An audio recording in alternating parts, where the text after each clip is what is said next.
everyone.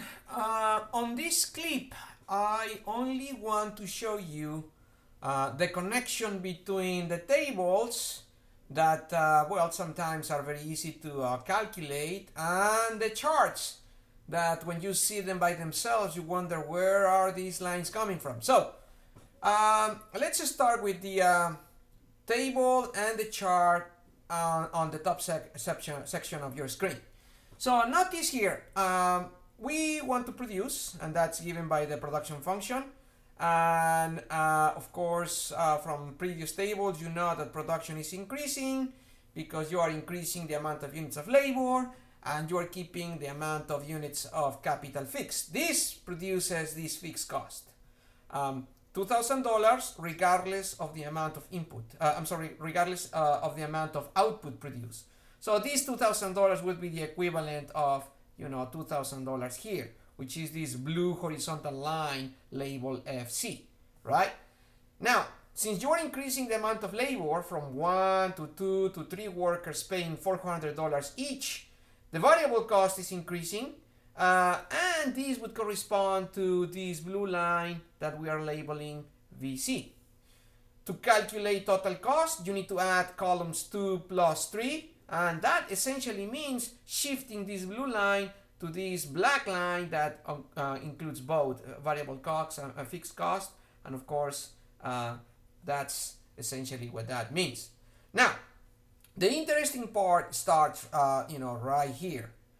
To calculate average fixed cost, average variable cost, and average total cost, all you need to do is to divide columns 2, 3, and 4 by the level of output. So for example, to calculate average fixed cost, all you need to do is to divide column number 2, which is 2,000, by 76, and this gives you this number. And the next, and the next, and that's how you derive essentially this one right here on the lower section. Now I am moving from this table to this chart right here.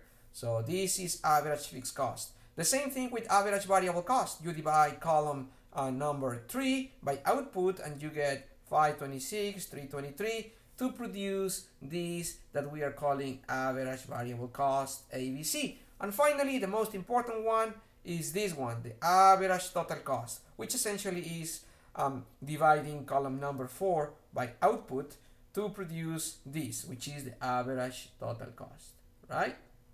So right now you have a family of cost curves: average fixed cost, average variable cost, and average total cost. But you are missing a key ingredient, which is the marginal cost. And for that, your book uses a very complicated table that I think can be simplified very easily the following way.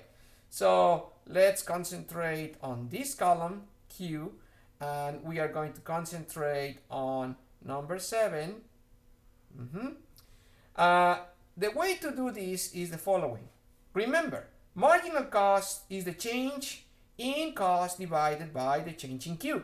So the change in total cost, which in this case is 400, has to be divided by the change in Q. So if you divide 400 by the number of units of change in Q, 76 the first time, 172 the second time, and so forth, you get these values right here. And if you plot these values, you are going to get the marginal cost. That's essentially what needs to be done. And of course, the relationship that we have discussed in the lecture are important. For example, here, always the marginal cost is going to intersect both the average total cost and the average variable cost at its minimum. And of course, this is an important level of production that you can call Q star because it indicates, technically speaking, the efficient production level.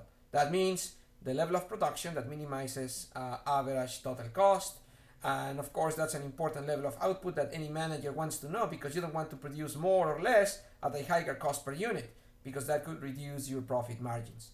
Anyway, this is very simple. I just wanted to make sure that you had a good idea of how to connect the tables with the charts. Let me know if you have questions or comments.